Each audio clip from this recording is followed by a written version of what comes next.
Hello and welcome to GRADD Dialogue. Today my guest is Leslie Neeley. Leslie originally came from Richmond, Kentucky, and she's a graduate of University of Kentucky and with a Bachelor of Arts in Broadcast Journalism, and also went on to work as a sports reporter and anchor covering University of Kentucky football, basketball, baseball for Kentucky Sports Network, CN2 Sports. That's must be a popular job there. You got all the free tickets too, right? I did, Okay, yes. all The right. best seats.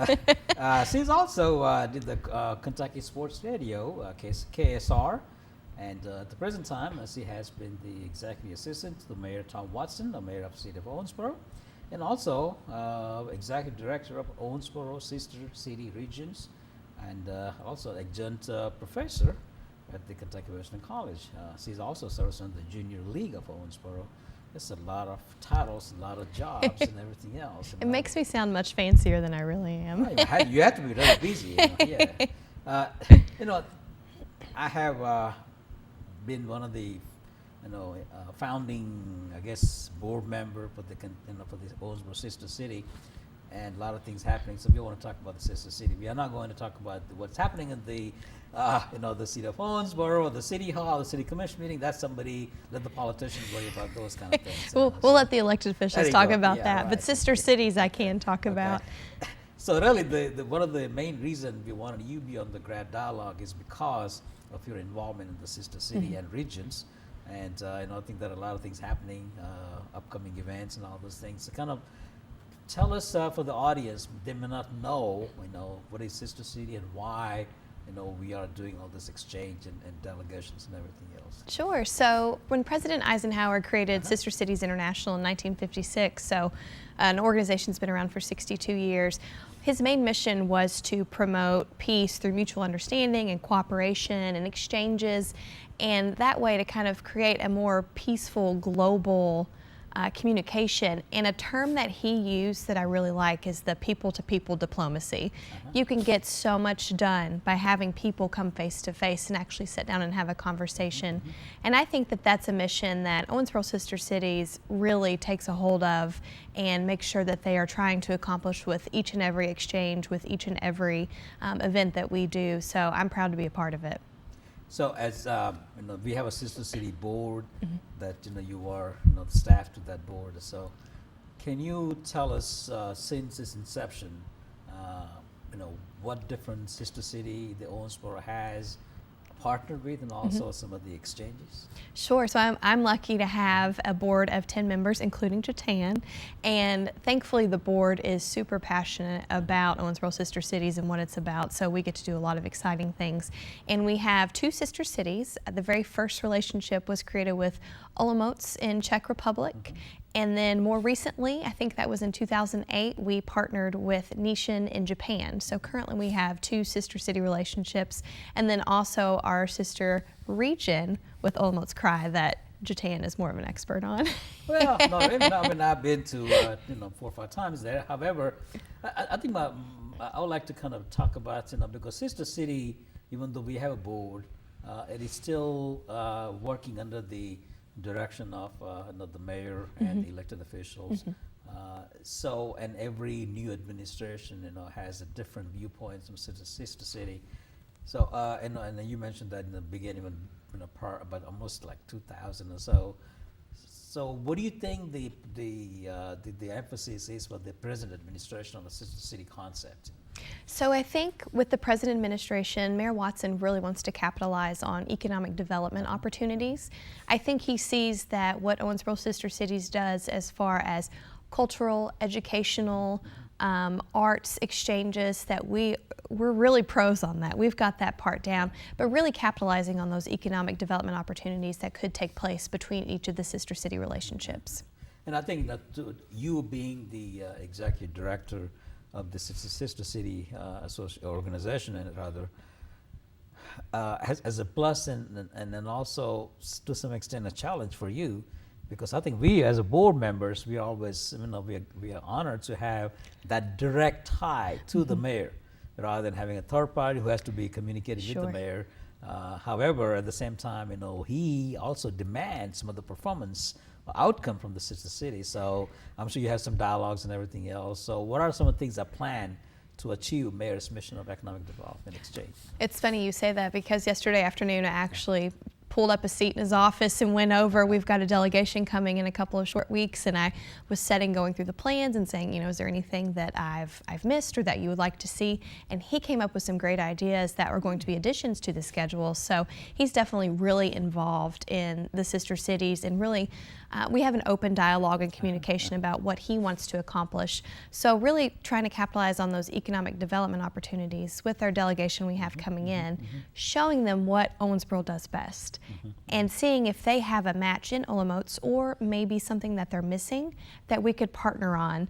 And if it's not economic development per se, maybe looking at internships or job swaps with different companies that are similar between both of the cities. So he's definitely played an integral role in planning and also brainstorming different ideas to really capitalize on those relationships. And I'm sure that you know very well that the same challenges also they face on the other side, you know, and maybe Olomouc's you know, staff or the new mayor there, or the, you know, would have the same situation. Why should we, you know, travel all the way to Owensboro and then spend all the, you know, resources what we're going to be getting out of that? So you are communicating with their staff to okay. Yes, so my counterpart in Olomouc, we email about every single day, especially getting ready for this delegation come in. It's multiple emails a day. So we have a really strong communication. She actually gets to come on the trip as an interpreter, and she is a very gifted young lady. She's extremely knowledgeable. She speaks way more languages than I could ever speak. So I consider her an asset as well, because we have a really good friendship developed already, but also we understand being in the same role, what takes part in that. And it's funny because you said that, Leslie, since the Owensboro became a sister city with Olomouc, over the times, I think 2006, you know, GRADD became a sister region with Olomouc, their region or so. And you know, we feel like, you know, gosh, you know, we have a sister city in Czech Republic. But there in that, you know, and Olomouc, they probably have 8 or 9 sister city all across the world. I think they do. It's either 8 or 9. I'm not sure how many, which is crazy. Right. Since you brought it up, you know, tell us about, you know, what the delegation coming and who is coming and when they're going to be in Owensboro and what are some of the things planned, you know, for the trip. I'm very excited to have this delegation coming in. I think it's been something we've been working on. I've been working on personally with the board for about 1.5 years, trying to get dates nailed down. So it will be their mayor, who has never had the chance to visit Owensboro, so I'm excited for that. 2 of their city councilors, my counterpart over there, who will also serve as their interpreter, a press speaker, and then 2 different department heads, so 7 total.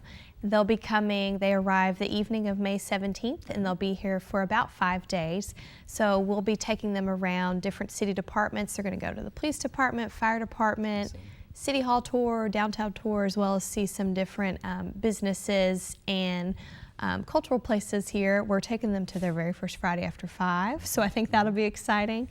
And then we're also going to go to Louisville for the day, so they also get a more metropolitan feel for another city in Kentucky. And to some extent, it's like having a international summit. Right, it is. So. And we're really excited. I know Mayor Watson and the commissioners are also excited to have them as well. Are you guys planning to maybe sign some documents, you know, that maybe, you know, Owensboro agrees to do certain things and also gets a return, you know, for the economic development? We might, and I hope we do. Mayor Watson has a meeting with the entire delegation as soon as they arrive. That very first morning we have a meeting, so I think that'll be something that they'll talk about, and hopefully we can get something in the works to make it more official. And how can people find out more information about this delegation's visit to Owensboro? Sure. So you can follow us on social media. Owensboro Sister Cities has a Facebook page, or you can also follow the mayor's Facebook page, which is just City of Owensboro, and we'll be sharing pictures and videos and comments there. And we're also going to, of course, we have our website, the Owensboro Sister Cities, so you can visit us there. We're going to try and keep people up to date as live as possible with what we're doing, what we're planning next. So I think people really enjoy seeing those pictures and videos. That's great. I wish I was in town that time. I know. I hate that you won't be here.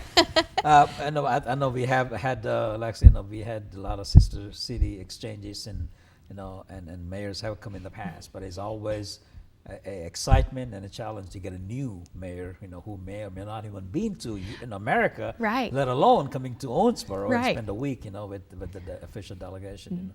Yeah. Now, Leslie, I know there was a friendly visit or a friendly trip that you had organized last year to visit Olomouc, and can you kind of comment on that? And why did you do that, and what were some of the benefits by doing those things? Sure. So we developed a friendship trip. So we have a lot of established trips already and exchanges, and those include our secondary exchange with high school students, our summer study with college students. We also have some different exchanges with social work and different programs that we have similar interests. But there really wasn't an opportunity for people to just go. Just go to the Czech Republic, just go to Olomouc. So we thought that we would capitalize on that opportunity. We got a group together of about 10 people to go. And what made it really special is we already have established connections over there. So you got to have a more VIP tour of the city and get a more exciting inside look to Olomouc than if you just decided to backpack through Europe and just happen to stop by there. They even had the opportunity to set in at the college and practice English with some of the students. So that's something you could not do on your own. So I think you're right. Unless somebody has visited a different country, they don't realize what we have and also how they can also help others too. Right. Now, talking about exchanges and everything else, I know it's been a long time. In addition to the economic development, they've been talking about the sports exchange between the two cities and between the two countries.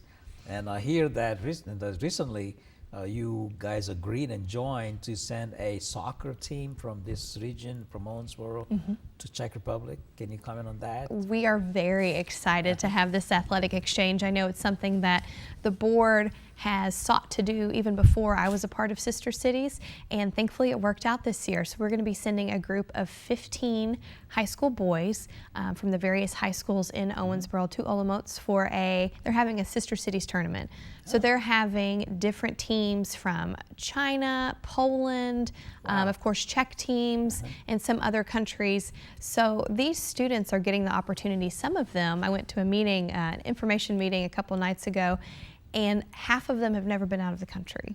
So they're getting an opportunity to travel internationally for the very first time. They're getting an opportunity to play international teams in what's going to be a very exciting tournament. And also just the opportunity to go and explore a city that they wouldn't have necessarily had the opportunity to. These kids were really excited, and I'm excited for them and a little bit jealous. I think So it'll you're be not really going fun. with them. I don't get to go with them. One of our board members, Robin, Right. he's leading the exchange, and he's really excited. Of course, they're going to have a couple of other parents go along with them, but it looks to be a really exciting trip. So I wonder, if the sister city or the sister region is doing this among, like you mentioned, 4 or 5 countries, and America will be Owensboro team. Yes. And I think if something does come out to be, it's I think a lifetime memory for those boys, that not only that they went to Czech Republic, they competed with all other teams. And who knows? They may go even further than that, and maybe another, some EU and a soccer team or something somewhere. So. We were trying to tell them, you're not only representing Owensboro, you're representing the United States, and you could just see it in their eyes, like, oh my gosh, this is a really big deal. So we're excited for that, and I know also thankful to GRADD for helping sponsor that trip as well to make it happen. I know without that sponsorship, it wouldn't have been able to happen. So we really appreciate that as well. That's great. We love to do that, and my board is also very strongly supporting the sister city and sister region as well. And I think that going back to your original comment of why the sister city is in existence, getting the people to people connection, maybe making a twinning of the relationships and everything else. I think that's a great thing to do. I know that as elected officials, they would like to expect some business exchange. Right. But again, that requires creating a trust and partnership and some exchange to see how they can do those things. It's a long process. It is. I do commend what you're doing, and Thank you. I want to best of luck on the mayor's visit here. Thank you. And also sending a delegation to Czech Republic, and maybe hopefully some days you could also take part of the sister region trip as well. So, I would love to. yeah. Thank you. Thank you for having me on, Jiten. Best of luck, and thank you very much being on the GRADD Dialogue. And again, so we are so honored to have that direct connection to the mayor with the sister city issues, because that is something that is needed. but it's not one of those things that is always on the top of the agenda Right. when it comes to the Right. running a city of Owensboro. We're moving it to the top. There you go. We're making sure it's a top priority in the mayor's office. All right, thank you very much, Thank and you. best of luck to you. And if you have any questions or so, please let us know. We can see how we can help and everything else. Thank you. Again, thank you for watching GRADD Dialogue. We talked to Leslie Neeley with regard to Sister Cities program and their upcoming exchange from Mayor of Alamo coming to Owensboro, along with the Owensboro sending a soccer team to participate in the international tournaments in Czech Republic. Thank you. And if you have any question, you can always contact Leslie at the Mayor's office, or you can always contact me at the GRADD office. Thank you very much, and have a great day. Hello, and welcome to GRADD Dialogue. Today, my guest is Clay Horton. Clay is the Director of Green River District Health Department. Clay is a lifelong resident of Owensboro. In 2017, he was appointed to that position.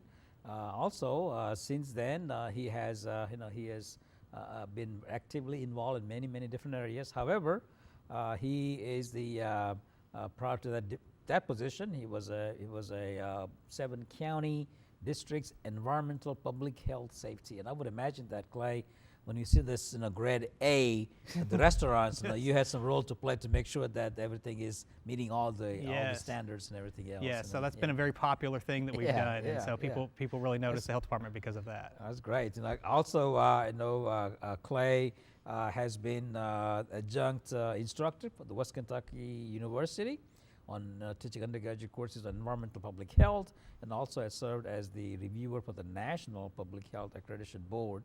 Holds a Bachelor of Science degree from Murray State University and the Master of Public Health degree, West Kentucky University. Clay, welcome on the GRADD Dialogue. And I think a district health, to some extent, is like GRADD. People know district health. People know the Green River District and everything else. But if you ask somebody on the street, what we do, it's always a mystery, So unless you need the services. That's right. That's right. Yeah. So again, I think before we go on some specific issue, kind of tell us, in general terms, what does the district health does, and how does it impact folks in the 7 counties, especially in Owensboro, Davis County? Right. Well, we have a kind of a wide variety of services and programs, and I like to kind of point out to folks too that we got a lot going on behind the scenes too. Right. So it's really kind of difficult to sum up everything that we do, in a short amount of time. But we cover 7 counties. We've got about 200 employees. Wow. And so we're doing, I think a lot of times people think about the health department as our clinics, and we do operate some pretty robust clinical operations. We've got in there we do like well child exams, we do immunizations. We have a very large part of the community. We provide what they call the WIC program, which is the Women, Infants, and Children program. It's a nutritional education and supplemental program where we're actually providing healthy benefits where people can get healthy food that have babies and young children and pregnant moms. So beyond our clinics, we have a lot of home visiting programs. We operate a home health agency. We have programs where we have people that go into the home and work with parents that have, especially first-time parents, so that they can kind of get their kids off to a right start and have a healthy success. And then you mentioned the letter posting for restaurants. Right. So we have a public protection part. So we regulate facilities that can impact the public's health. So like places that serve food, swimming pools. Things like mobile home parks, septic systems, sewage, those types of things. And then finally our community health programs. And that's a lot of times that's behind the scene, but we have folks that are focused on issues like nutrition and tobacco use and physical activity, and just how do we make our community healthier, and how do we kind of corral all those resources that are already out there, and that we can continue to improve and improve our health status. So with all that laundry list of services and behind the scene activities, who would you consider your customers? Well, I think people initially think, well, if you go to the health department and get a service, Right. you're the customer. Right. But really, I think the entire population is see. the customer, and whether you know it or not. I mentioned that we do a lot of things behind the scene. One of the things that kind of happens behind the scene every day that most people don't know about is we investigate infectious disease. And so, it's probably most people haven't gotten that call from someone a nurse at the health department or an epidemiologist at the health department. But if we get a disease that can be reported to us, that and doctors are required by law to report certain diseases to us that could be transmitted through food or that's highly infectious in the community. We investigate every one of those, and we take steps to control that. So the fact that you don't have large numbers of cases of tuberculosis in the community is a result of this behind the scenes work. Right. So I think kind of reminds me of maybe 4 or 5 years ago when the whole country and especially Kentucky was working when planning to how to get ready in case there was an outbreak of the bird flu. And, yes. And district health was taking the lead in trying to organize. So kind of comment on that. What happens if something like that been asked about? How would you guys go around empowering all the other players into that? Right. So there've been issues like where we've had avian influenza in livestock or in poultry operations, and so a lot of times we're playing a role there, kind of help coordinating educational messages for the public. With H1N1 that we had several years ago, that was a pretty big operation in that all of the vaccine, there hadn't been a vaccine developed yet.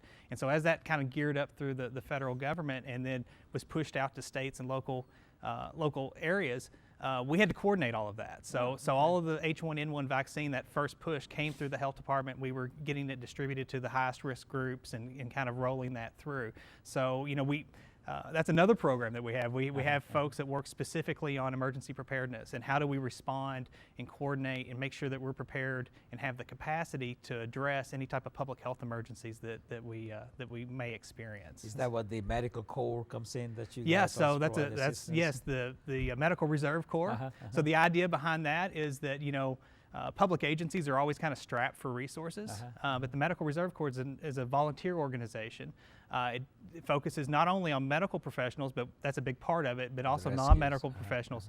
And so they would kind of provide surge capacity if there was a large public health emergency and we have to do some type of mass distribution, that we have people that have the skills that are necessary to help with that we can call upon and supplement the workforce that we already have. Somebody watching this show, they're going to be adding it up. Well, all the services that Clay is talking about, somebody has to pay for those things. Tell us where the resources come in, and how do you manage everything else? Well, so we get our funding from a variety of sources. A lot of it comes from federal government. We get some state allocations that are shrinking every year, getting much smaller. Yes. A large portion of our revenue comes from services that we bill for. So we can bill like insurance or Medicaid for services that we provide. There are service fees, things like restaurant permits that if you open a restaurant you have to have a permit. So that supports some of those programs, and then local tax dollars. So each of our 7 counties has a public health taxing district, and those boards set a tax rate, and so that that's part of that's collected. About 20% of our funding is local tax dollars, and the rest is we're getting from other sources. Okay, so I think the question comes in that with the shrinking resources come from the state level, and then federally is also not that healthy what it used to be and everything else, because the priorities changes on different things, and all of a sudden that's not important. What happens if there is no health department? Well, if we don't have a health department, if you're depending on those services or you utilize those services, you're going to notice immediately. But for a lot of people, maybe those watching the show, maybe you don't notice the first day. But as soon as when you realize that, hey, the water may not be clean to drink, or we've got, when you go to a restaurant and you discover a real big problem and you have no one to call to report. So maybe it wouldn't be apparent in the first 24 hours, but it wouldn't take very long before I think that you would really see an impact on our community and would see that where those services would be missed. So really, I think most of us, on a daily life, take things for granted. Don't worry about that because you and your staff are taking care of it. Yes, so yeah, we prevent a lot of things from ever happening, and I kind of like that role. I like that we do our job well behind the scenes, and that people hopefully know who to call when they do have something that's unusual, and that we can help out with. Now, talking about that, I think that's also a good point, because since there are so many services out there, not all of them are available at every different locations, and I guess you got a staff covering all 7 counties. So how does somebody who is needing some service contact? Do they contact district health office, do they contact county office, and what do you have any different Any of the above. So yeah, we operate 8 facilities. I see. So each county has a county health center, and they have their own staff too. Everybody has their own staff. I So see. so one of our strengths as a district is we share resources. I see. So if there's the barbecue festival this weekend, so there's going to be a lot of food booths that they're going to they're going to need to be inspected. So we'll be pulling staff from our other counties to come in and support that.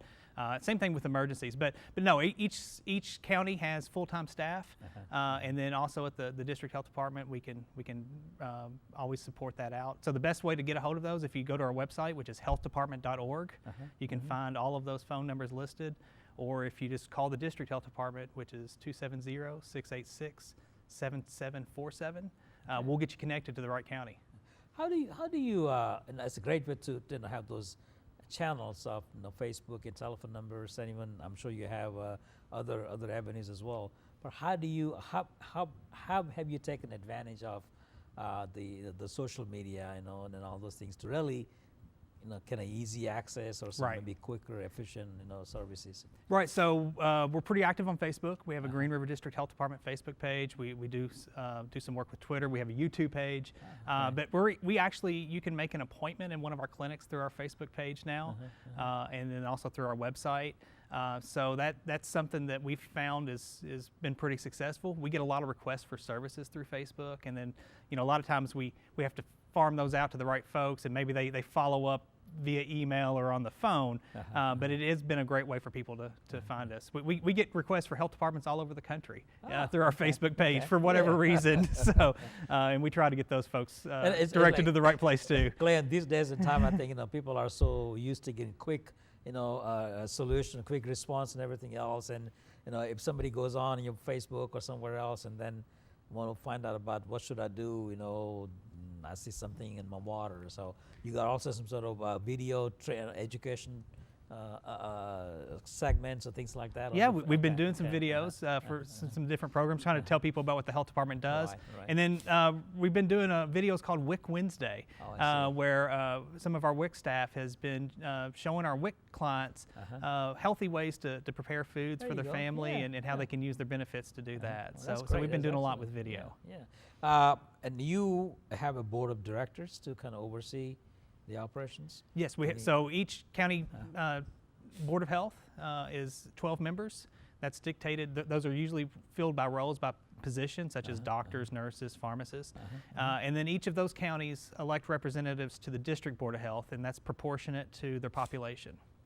So we have a 23-person board of health that is represented from the 7 counties. And they are on a monthly meeting, so they meet quarterly. Meeting. And then the county boards meet in different frequencies. Some meet quarterly, some meet twice a year, a couple meet once a year. But it just depends. But the district board typically meets quarterly. And you mentioned about 200 staff members, plus or minus? A little bit less than 200, yes, sir. Okay. So, like you mentioned on some of the comment that the shrinking resources from the state and some of the added unfunded liability that all of us has to face would have some impact on staffing side and everything else. Sure. And I think since I've been with the health department about 20 years, I've seen us. We were a good agency when I started, but I've seen us kind of grow and expand our capacity. And probably like the last 8 or so years, I think our capacity hasn't changed, but we've become a lot more efficient. So we have fewer people working for us. So we're doing more with fewer resources.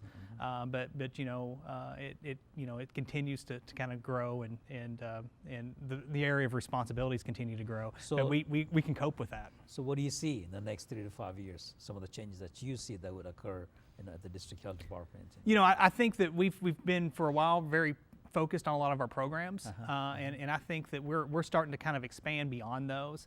We're looking how we can partner with other folks in the community to kind of make sure that we're all headed in the same direction. You know, we've been talking about this term of that we want to be the chief health strategist. Right. We want folks to realize that health is the community's #1 asset, and you know, we figure out a common vision on how we can all get there together. And I think that's where we rely on you as far as the regional health planning and everything else. Yes. You know, we can do planning as a non-health, you know, organizations, but again, ultimately it comes to you to figure out how to implement some of those planning strategies. I think, you know, that's a tremendous role that you play and your staff play on that. Thank too. you, and it's more of kind of dividing that strategy because we don't have the resources to do it all. But if we can help figure out, you know, things that maybe a lot of people wouldn't necessarily recognize as having an impact on health, maybe like the way that a neighborhood is designed, but really could have a positive impact on the folks that live there's health.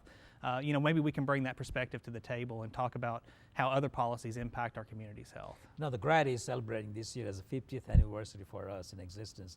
How long the district health has been in existence? 1974, so that would be 44 years. There you go. Yeah, So I think make me do math right here on the There you spot, go. Jiten. Glad so much. So thank you for being on the GRADD Dialogue, and I think we just hardly scratched the surface of what you could do.